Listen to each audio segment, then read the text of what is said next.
On va partager ensemble la parole de Dieu. J'aime bien donner des titres au message. Et donc ce matin, le titre, c'est « Ne passons pas à côté de l'essentiel ». Je ne sais pas ce que ça évoque pour vous quand vous lisez ça. J'imagine que ça fait un peu réfléchir. Le but de nos réunions, c'est de nous apprendre effectivement à connaître Dieu, à découvrir ce que la Bible nous enseigne, mais aussi c'est de susciter notre réflexion personnelle pour qu'on soit amené à se positionner. Et ce titre ne passe pas à côté de l'essentiel, je pense qu'il est évocateur. On voit de plus en plus souvent des reportages, des émissions sur des personnes qui ont radicalement changé de vie, la grande mode. Et parfois on voit des histoires de gens qui avaient des belles situations. Par exemple, des gens qui avaient réussi, qui étaient cadres supérieurs, qui étaient avocats, médecins, ingénieurs, commerciaux, etc. Et qui un jour réalisent qu'ils sont en train de passer à côté de ceux pour lesquels ils sont réellement faits. Et on découvre parfois des gens qui vont accepter de reprendre une formation dans des métiers parfois artisanaux, comme la boucherie ou la boulangerie. J'ai déjà vu des émissions avec des gens comme ça, pas tout jeunes, mais qui décident de repartir à zéro parce qu'ils ne veulent pas passer à côté de l'essentiel. Il y a eu un article qui est sorti, je ne sais pas si vous connaissez ce monsieur, il s'appelle Gartner, qui est le doyen de la fac de droit d'Épinal. Alors il n'a pas lui laissé son métier. Il avait un grand rêve, c'était de conduire un bus, et à 50 ans, il a passé son permis de bus. Et aujourd'hui, à côté de son activité, alors lui n'a pas tout laissé, mais il conduit des bus, ce qui fait l'étonnement de nombreuses personnes, de le voir vivre de cette manière. Ne pas passer à côté de l'essentiel. Il y a un sondage, Ipsos, d'août 2015, qui montre que 47% des Français, vous vous rendez compte, un Français sur deux, considèrent qu'ils passent à côté de leur vie. Pour plus de 50%, donc 55%, ils disent qu'ils manquent de temps dans leur vie, ils sont toujours pressés. Vous avez cette chanson célèbre de Johnny, « J'ai oublié de vivre ». Il raconte qu'il a brisé des guitares avec ses mains, il a couru la terre, etc. Il a couru les routes du monde pour les yeux d'une brune ou le corps d'une blonde, mais il dit « J'ai oublié de vivre ». Je suis passé à côté de elle. Et combien parfois de gens, un peu plus âgés, regardent derrière eux et s'aperçoivent qu'ils sont passés à côté, par exemple, de leur famille, de leurs enfants. Finalement, de savoir profiter de leurs parents, peut-être. On s'en aperçoit parfois un peu trop tard. Mais pour nous, chrétiens, je pense que ça va au-delà de simplement cette réflexion sur réussir sa vie, réussir dans la vie, penser à sa famille, etc. Ça nous renvoie à des notions plus fortes. Bien évidemment que quand on pense à ne pas passer à côté de l'essentiel, on ne peut que réfléchir à l'éternité. Vous avez un livre complet qui nous livre des réflexions sur ce thème, c'est le livre de l'Ecclésiaste. Un penseur qui dit « J'ai vu un mal sous le soleil qui est fréquent parmi les hommes, il y a tel homme à qui Dieu a donné des richesses, des biens, la gloire, rien ne lui manque pour son âme de ce qu'il désire, mais Dieu ne lui laisse pas le temps d'en jouir. » Les gens qui ont tout, et ne profitent pas, passent à côté.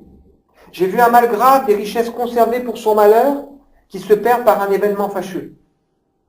Ou encore, il dit, vaut mieux une main pleine avec repos, que deux mains pleines avec travail et poursuite du vent. Il y a des gens qui sont tellement pris pour gagner, qu'ils passent à côté de l'essentiel. Il y a 2 semaines de ça, j'ai été amené à faire un enterrement à Nancy, et on a évoqué ensemble le psaume 39, où vous avez David, c'est un psaume de David qui dit à un moment donné qu'il s'efforce de se taire, sans doute qu'il est confronté à quelque injustice, etc. Et puis à un moment donné, quand il élève sa voix, c'est pour prier. Il fait cette prière éternelle, dis-moi quel est le terme de ma vie, quelle est la mesure de mes jours, que je sache combien je suis fragile. Tu as donné à mes jours la largeur de la main et ma vie est comme un rien devant toi. Tout homme debout n'est qu'un souffle. Il se promène comme un arbre, il s'agite, vainement il amasse et il ne sait pas qui recueillera. Maintenant, Seigneur, qu'ai-je à espérer? Mon espérance est en toi. Donc il dit, ouvre mes yeux, Seigneur, pour que je ne passe pas à côté de l'essentiel, que je n'oublie pas, d'abord que ma vie est fragile, il était riche, pourtant il était roi, et en plus il dit, je sais que la seule espérance réelle dans le monde, elle est en Dieu. Et là, il va demander aussi à Dieu de pardonner aussi ses fautes, de pardonner ses péchés. On est quand même marqué de voir que même quand on écoute les histoires de la Bible, de voir les hommes qui sont là autour de Jésus et qui parfois passent à côté de l'essentiel. Ils laissent passer l'occasion de réellement rencontrer Dieu. Laissent passer l'occasion de réellement mettre leur vie en règle avec Dieu. Ou alors, ils passent complètement à côté de l'essentiel, comme ces disciples qui sont là, il y a Jésus qui vient d'être transfiguré, ils redescendent dans la vallée, il y a un drame parce qu'il y en a quelqu'un qui est possédé d'un mauvais esprit, un enfant, le père qui vient et les disciples qui étaient restés n'arrivent pas à le chasser. Le Seigneur leur explique qu'il y a un vrai combat spirituel, qu'il faut s'engager. Ensuite, ils repartent et de quoi ils discutent? Quand Jésus leur dit qu'il va bientôt mourir, ils discutent de savoir qui est le plus grand, qui va prendre la place du chef. Ils passent à côté de l'essentiel. C'était pas ça qui était important. Ou comme cet homme dans la foule, Jésus est en train d'expliquer que aux yeux de Dieu, Dieu est attentif à tout, que s'il y a 5 passereaux qu'on va vendre pour un sou, c'est-à-dire 5 oiseaux qui valent rien, Dieu le sait, et il n'y en a pas un qui tombe sans que Dieu le voie, Dieu qui connaît le nombre de cheveux sur nos têtes, qui explique que oui, les chrétiens pourront par moments connaître des temps difficiles, d'épreuves, de persécutions, mais que Dieu sera à leur côté. Et vous avez quelqu'un du milieu de la foule qui dit « Maître, dis à mon frère de partager avec moi l'héritage. » Jésus est en train de parler de choses importantes et lui il dit règle les problèmes de mon héritage. Et c'est là que le Seigneur va dire, raconter cette histoire d'un homme qui avait beaucoup amassé, qui s'était dit mon âme, tu vas pouvoir en profiter, tu as des biens en abondance, et qui a oublié que son âme, un jour lui sera redemandée, cette nuit même ton âme te sera redemandée. Ne passons pas à côté de l'essentiel, c'est le titre du message d'aujourd'hui qui introduit bien ce qu'on va voir ensemble et qui concerne, bien sûr, ceux qui ne connaissent pas encore pleinement le Seigneur, mais qui nous concerne aussi, nous, en tant que chrétiens. Parce que même en tant que chrétiens, parfois, on peut passer à côté de l'essentiel. Il ne faut pas l'oublier. Hier soir, j'étais à Nancy pour un temps avec le groupe de jeunes qui est venu dimanche dernier. On a eu cette joie de les avoir au milieu de nous. Et on m'avait demandé d'intervenir sur la nouvelle naissance. Un événement important. Qui montre que Dieu n'est pas seulement celui qui tient l'histoire du monde et qui fait les choses au bon moment, mais qui nous montre que dès le départ, le Seigneur avait prévu une solution pour l'être humain en changeant son cœur, en changeant sa vie. Et que cet événement que Jésus va révéler pleinement, il avait été annoncé notamment par Jérémie, qui nous montre que Dieu est celui qui veut changer le cœur des hommes, changer le cœur des femmes qui acceptent pour faire partie de son royaume. Et c'est vrai que la foi, ça doit produire un changement. On est dans la continuité de ce qu'on a vu avec les enfants. On ne peut pas venir au repas de Noël sans avoir des vêtements propres, sans que le Seigneur ait fait cette transformation dans nos cœurs, dans nos vies. Paul dira aux Galates, ce n'est rien d'être circoncis ou incirconcis, ce qui est quelque chose, c'est d'être une nouvelle créature. C'est-à-dire, c'est rien, on dirait aujourd'hui, d'être baptisé ou pas baptisé, d'être enfant de chrétien ou pas enfant de chrétien, de venir à l'église ou pas venir à l'église, de croire en Dieu ou pas croire en Dieu. Ce qui compte, c'est plus que ça. C'est d'être passé par cette expérience que le Seigneur veut faire en nous, transformer nos cœurs et nos vies. Alors on va poursuivre la découverte de l'évangile de Matthieu avec ce texte de Matthieu 7, versets 21 à 23. Ceux qui me disent « Seigneur, Seigneur !» n'entreront pas tous dans le royaume des cieux, mais seulement celui qui fait la volonté de mon Père céleste.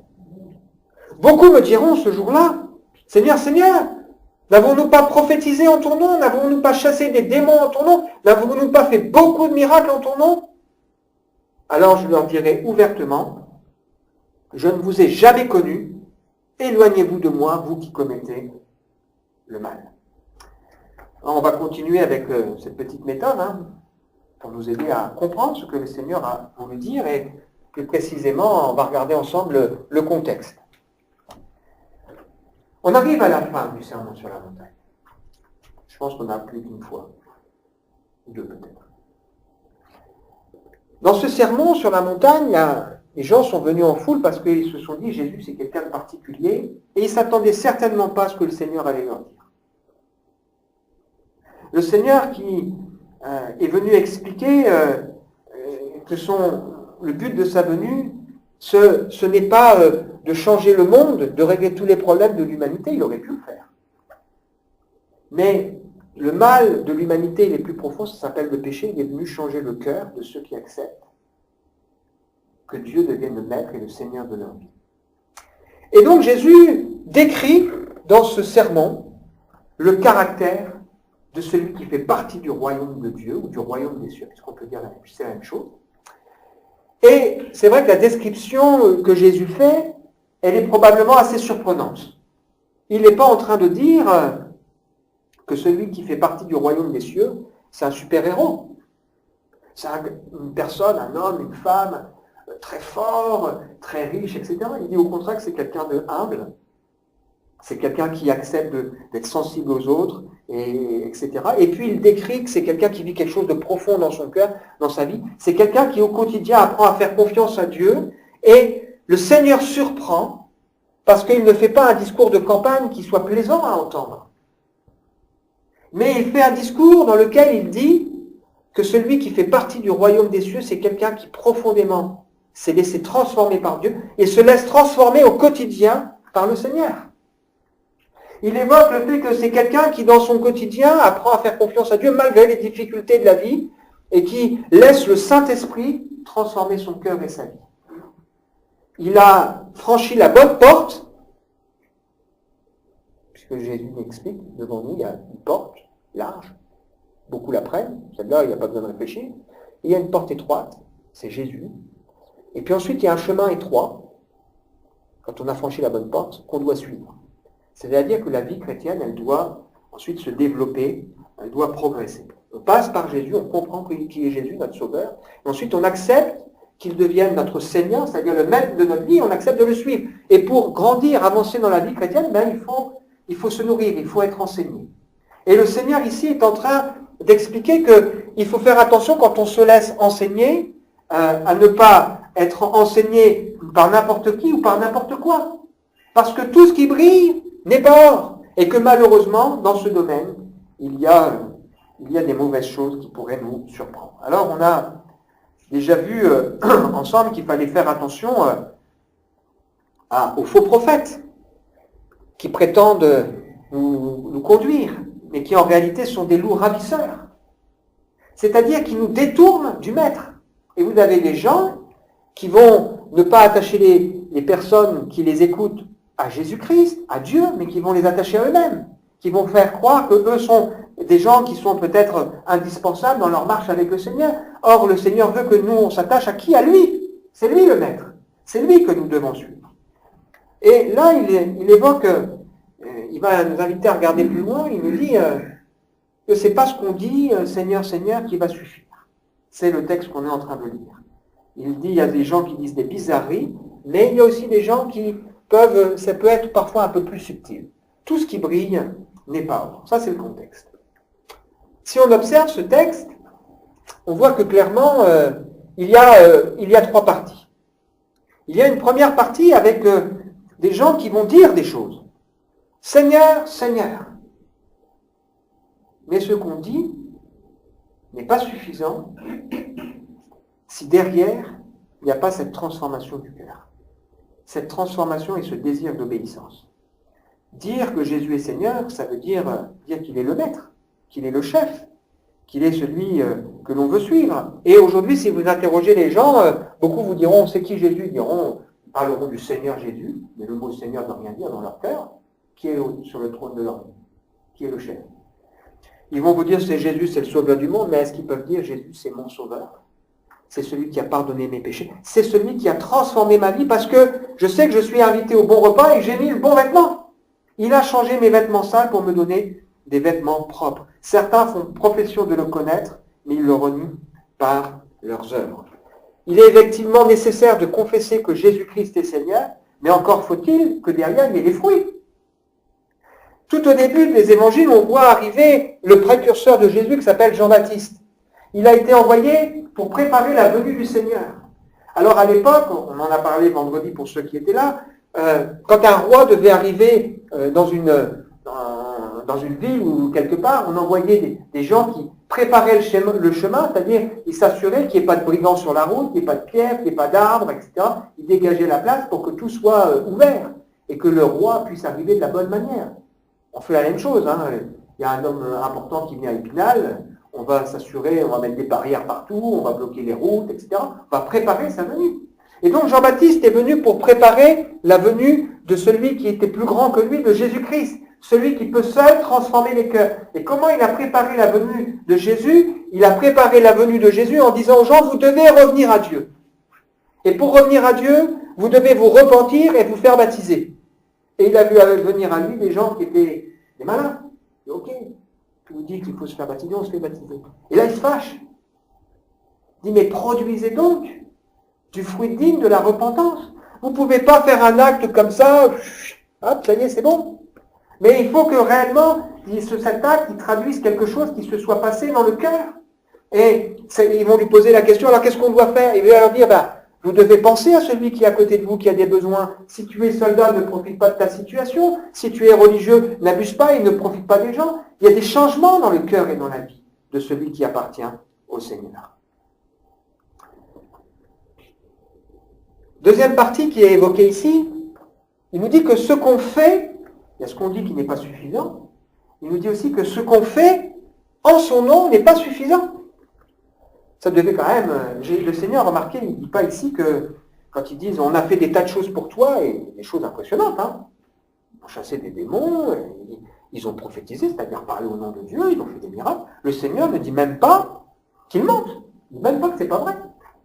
Mais il dit, c'est pas ça que j'attends, c'est pas suffisant.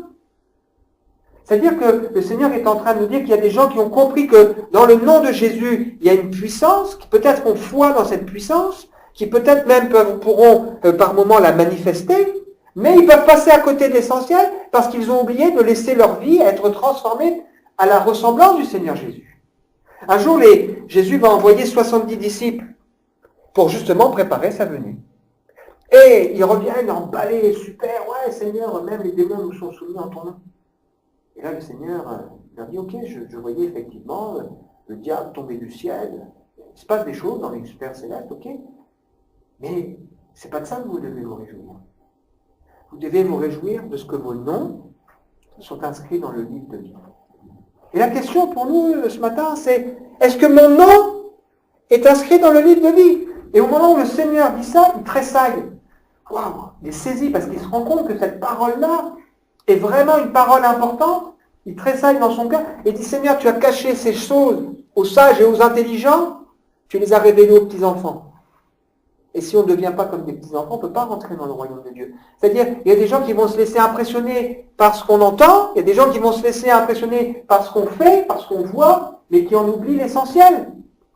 C'est de laisser le Saint-Esprit transformer nos cœurs, c'est de laisser le Seigneur être le maître de nos vies, c'est de vivre une vie qui soit conforme à ce que le Seigneur attend de nous. On ne peut pas seulement se contenter de dire, seulement se contenter de faire. Et puis il ajoute une troisième chose, est-ce que réellement le Seigneur, lui, se reconnaît? Bien, mais moi je ne vous connais pas. C'est-à-dire, finalement, on n'était pas des intimes. Finalement, on n'était pas proches. Parce que moi, je ne suis pas d'accord avec la manière dont vous vivez. Et le Seigneur est en train ici de nous alerter en nous disant, ne vous laissez pas séduire par tout ce que vous entendez, par tout ce que vous voyez, c'est pas ça. Est-ce que oui ou non, on vous conduit sur le bon chemin, ce chemin qui consiste à se laisser transformer de gloire en gloire à la ressemblance du Seigneur? Le connaître mieux pour qu'il puisse encore nous transformer. Ou alors on pense qu'on n'a plus besoin d'être transformé. Moi, chaque jour, je dis, Seigneur, j'ai besoin encore que tu changes mon cœur. On a besoin. Hein, des fois, on se dit, ça y est, j'ai progressé dans tel domaine, dans la grâce de Dieu, ok. Puis dès quoi, on découvre, il y a encore ça dans ma vie. Ça. Des fois, on enlève un arbre, il y en a un autre derrière. Hein, et on sent qu'il y a encore un travail à faire dans nos cœurs et dans nos vies. La vie chrétienne débute par une transformation, la nouvelle naissance qu'on ne peut pas expliquer. Et on en voit les fruits. C'est ce qu'on a partagé hier avec les jeunes. Mais elle se poursuit par des transformations progressives du cœur, par l'obéissance au Seigneur. La foi s'accompagne de l'obéissance. Si vous relisez la lettre que Paul a laissée aux Romains, il dira qu'il est venu annoncer l'Évangile pour amener à l'obéissance de la foi les gens. Et il termine cette lettre aux Romains en disant qu'il veut amener les gens à l'obéissance de la foi. La foi, parce que je crois, je vais être conduit à obéir à ce que le Seigneur me dit. Comprendre ce texte, on en a déjà dit pas mal, c'est peut-être aussi se poser des questions. Qui est le Seigneur de ma vie? Le maître de ma vie? Il y a ici un appel à l'obéissance. Et se rappelle que l'obéissance vaut mieux que les sacrifices. Se rappeler aussi que l'obéissance, c'est pas l'obéissance seulement dans les choses qui nous plaisent. Tu as des enfants, si tu dis à tes enfants, va chercher le paquet de bonbons, prends un bonbon, ils vont t'obéir. Comme Théophile, c'est facile. Si on dit aux enfants, habillez-vous, on sort, on va aller à la fête foraine ou je sais pas quoi, ils vont obéir. Mais quand on dit aux enfants, fais tes devoirs, fais ci, fais ça, c'est plus compliqué. Et dans nos vies, il faut comprendre que l'obéissance, parfois, nous aussi en tant qu'adultes, l'obéissance, elle coûte. La Bible nous explique que Jésus, fort ce texte quand même, bien qu'il soit fils, c'est-à-dire parfait, il a appris l'obéissance par les choses qu'il a souffert. Ça ne veut pas dire qu'avant il n'était pas obéissant, mais il a prouvé son obéissance à Dieu en acceptant des choses qui étaient difficiles. Et on se rappelle, pour ceux qui connaissent la Bible, qu'avant que Jésus aille sur la croix, c'était pas une partie de plaisir. Il s'est retrouvé dans le jardin de Gethsémane avec des grumeaux de sang, à supplier le Seigneur d'éloigner de lui la croix, la coupe, parce qu'il savait très bien que ce serait un moment terrible dans lequel allaient se déchaîner toutes les forces de l'enfer pour l'empêcher d'accomplir la volonté de Dieu. Et ça a été dur pour Jésus. Ça a été dur à un moment donné d'accepter d'obéir, parce que oui, l'obéissance, parfois, ça coûte. Ça coûte. Il y a ici un appel donc à l'obéissance, il y a aussi ici un appel à la sainteté. Non seulement le Seigneur nous dit, ok, si je suis le Seigneur, est-ce que tu es prêt à m'obéir? Est-ce que tu es prêt à essayer de comprendre ce que je veux de toi dans ta vie? Pour toi, personnellement. Mais est-ce que tu es aussi prêt à comprendre qu'il y a derrière un appel à la sainteté? C'est pas seulement, Seigneur, obéis, je suis prêt à obéir, alors montre-moi quel job je dois faire, où je dois aller, etc. Mais là, c'est aussi cet appel à nous laisser transformer à l'intérieur, un appel à progresser dans notre marche avec le Seigneur, un appel à la sainteté. Si on appelle père et maître, eh bien, il faut se rappeler qu'un fils, il honore son père, et un serviteur, il honore son maître. Et il y a ici un appel à la consécration. C'est pas faire ce qu'on veut en y mettant une petite couleur spirituelle au nom de Jésus. C'est ça. C'est pas, mais c'est à un moment donné accepter de se consacrer, de dire, ok Seigneur, je te laisse les rênes de ma vie. Parce qu'en même temps, on a compris tout ce qui précède. Heureux celui qui accepte ça. Heureux celui qui vit cette intimité avec Dieu, qui peut dire, je cherche premièrement le royaume de Dieu, le reste me sera donné par-dessus. Il a cette confiance, voilà, il y a tout le reste qui précède. La volonté de Dieu, c'est qu'on le croie et qu'on obéisse. Jésus, bien qu'il soit fils, a appris l'obéissance par les choses qu'il a souffert. Le solide fondement posé par Dieu subsiste avec ses paroles qui lui servent de source. Le Seigneur connaît ceux qui lui appartiennent. Quiconque prononce le nom du Seigneur, qu'il s'éloigne de l'iniquité. Dans une vase, il n'y a pas seulement des vases d'honneur. Dans une maison, il n'y a pas seulement des vases d'honneur, il y a des vases d'un usage vil et des vases d'honneur. Soyez donc des vases d'honneur, c'est-à-dire sanctifiés, que le Seigneur pourra pleinement utiliser. Comment on applique ça dans nos vies? Parce que c'est le but. C'est le but. Un jour, des gens sont venus en disant, formidable Seigneur, heureux, le sein qui t'a porté, les mamelles qui t'ont allaité, il dira, heureux celui qui fait la volonté de mon Père. On dira, mais ta mère et tes frères, à un moment, ils sont là, ils t'appellent. Il dira, mes mères, ma mère et mes frères et mes sœurs, ce sont ceux qui m'écoutent. Ceux qui font réellement partie de ma famille. Il n'a pas rejeté sa famille pour autant, mais c'était une façon pour lui de faire passer ce message important, que si on dit qu'on est de sa famille, à un moment donné, ça veut dire aussi qu'on écoute. Alors comment on applique? Là, peut-être on peut poser cette question. Qui est Jésus pour nous? Qui est Jésus pour nous au quotidien? Pas seulement qui est Jésus pour nous Sauveur, qui pardonne les péchés, mais au quotidien. Est-ce que je suis en cours de transformation? Mon cœur, mon état d'esprit, ma mentalité, pas par moi-même, hein, mais le Seigneur c'est ce qui est propre à la vie chrétienne, contrairement à d'autres enseignements, c'est que le Seigneur, il fait ce qu'on lui laisse faire dans nos vies. Il frappe à la porte, est-ce que tu veux bien me laisser entrer? C'est nous qui avons la clenche. Le Seigneur, il transforme nos cœurs, il nous donne sa paix si on accepte de lui lâcher les choses. Il nous transforme si on accepte de le laisser faire. Mais il ne forcera pas. Parfois, on aimerait bien qu'il nous force, ce serait plus facile, mais c'est pas l'amour, ça. Est-ce que j'ai envie de l'écouter? Est-ce que j'ai envie de me soumettre au Seigneur? Qu'est-ce qui est important pour moi? Qu'est-ce qui m'impressionne? Qu'est-ce que je recherche dans ma vie? Est-ce que je veux rechercher le spectaculaire, les manifestations extraordinaires? Tant mieux si le Seigneur en fait. Et on croit que le Seigneur guérit, on croit effectivement que le Seigneur a cette puissance pour faire des miracles et transformer et chasser des démons. Oui, c'est vrai, on le croit. Mais est-ce que réellement, c'est ça qui est important pour nous? Au risque de passer à côté de l'essentiel? Cette intimité avec lui et cette transformation du cœur. Est-ce que finalement le Seigneur est celui qui me connaît? Si quelqu'un aime Dieu, celui-là est connu de lui. Est-ce que oui ou non j'aime Dieu? Moi, je me suis aperçu que c'est pas si facile que ça de dire publiquement j'aime Dieu. Je connais Dieu, je crois en Dieu, je crois en Jésus, etc. Mais parce qu'on se rend bien compte que même ceux qui nous entendent, si on dit j'aime Dieu, bah, ça veut dire quelque chose. Ça engage. Hein. Et ce qui résume les 10 commandements, hein, la loi ou la Bible, d'une certaine manière, c'est tu aimeras le Seigneur ton Dieu.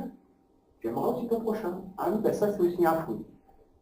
On reconnaît celui qui est né de Dieu parce qu'il aime aussi celui que Dieu a engendré, c'est-à-dire il aime ses frères et ses sœurs. C'est ce que nous dit Jean dans sa lettre. Est-ce que nous, non, j'aime le Seigneur? Seigneur, n'y a-t-il que peu de gens qui soient sauvés? Efforcez-vous d'entrer par la porte étroite, car je vous le dis, beaucoup chercheront à entrer, ne le pourront pas quand le maître de la maison se sera levé, il aura fermé la porte et qu'on commencera à frapper. Seigneur, Seigneur, tu as enseigné dans nos rues. Il dira, je ne sais d'où vous êtes. C'est-à-dire, en gros, on a vu des choses, on était là, à côté, là, on a vu, on a participé, mais jamais on s'est engagé. Et le Seigneur ne veut pas faire de nous des spectateurs, il veut faire de nous des spectateurs. On est acteurs avec le Seigneur. Conclusion. On peut réfléchir à nouveau à cette question. Ne passons pas à côté de l'essentiel. Aujourd'hui, si quelqu'un entend sa voix, ou si moi j'entends la voix du Seigneur qui me dit, allez, règle ça, engage-toi, ouvre ta bouche pour le Seigneur, que je n'endurcisse pas mon cœur. Je vous ai laissé un exemple, nous dit Jésus, quand il a lavé les pieds de ses disciples, et il dit, vous êtes heureux si vous le pratiquez. Sinon, ça ne sert à rien. Dieu veut faire de nous des vases d'honneur, qui sont propres, sanctifiés et utiles. Pas seulement des vases d'un usage où on met tout et n'importe quoi dedans, juste des cochonneries. Mais pour qu'on soit pleinement utile pour le Seigneur, il faut qu'on soit sanctifié, c'est-à-dire qu'il puisse faire cette œuvre de transformation. Cette œuvre qui nous conduit à cette intimité avec lui. Si je parlerai la langue des hommes et même celle des anges, si je n'ai pas l'amour, je suis comme un cuivre qui résonne, c'est-à-dire que ça sonne creux. Si j'ai le don de prophétie, capable de dire des choses de la part de Dieu, si je connaissais tous les mystères et que j'avais toute la connaissance, même si j'avais toute la foi pour transporter toutes les montagnes, si je n'ai pas l'amour, je suis rien. L'amour de Dieu et l'amour des hommes. Si je distribuais tous mes biens aux pauvres, ça nous impressionnerait. Hein. Quelqu'un qui arriverait et dirait, moi je donne tout aux pauvres. Ça nous impressionnerait. Si même je livrais mon corps aux flammes, si je n'ai pas l'amour, cela ne sert à rien.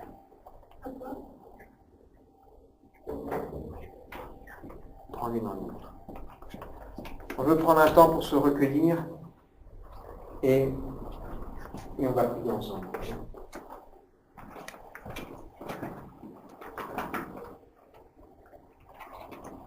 Seigneur, on veut te remercier pour ce qu'on a partagé ensemble ce matin.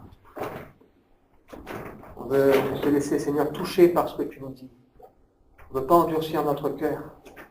On veut laisser le Saint-Esprit nous parler, Seigneur. Et nous conduire effectivement à ne pas passer à côté de l'essentiel. Tu sais, Seigneur, où nous en sommes les uns et les autres. Je reconnais, Seigneur, que j'ai encore besoin de toi dans ma vie. J'ai besoin de toi dans ma vie. Et j'en aurai encore besoin demain. Je veux, Seigneur, laisser le Saint-Esprit me montrer ce que tu veux m'enseigner. Je veux laisser le Saint-Esprit transformer mon cœur, faire de moi un homme encore plus intime de toi. Et je prie, Seigneur, pour que celui qui n'a pas encore confié sa vie puisse le faire. Je prie pour que celui qui, dans sa vie, a besoin de s'engager à nouveau, puisse le faire, Seigneur, et qu'on ne passe pas les uns et les autres à côté de l'essentiel. Dans le nom précieux de Jésus. Amen. Amen. Voilà, on veut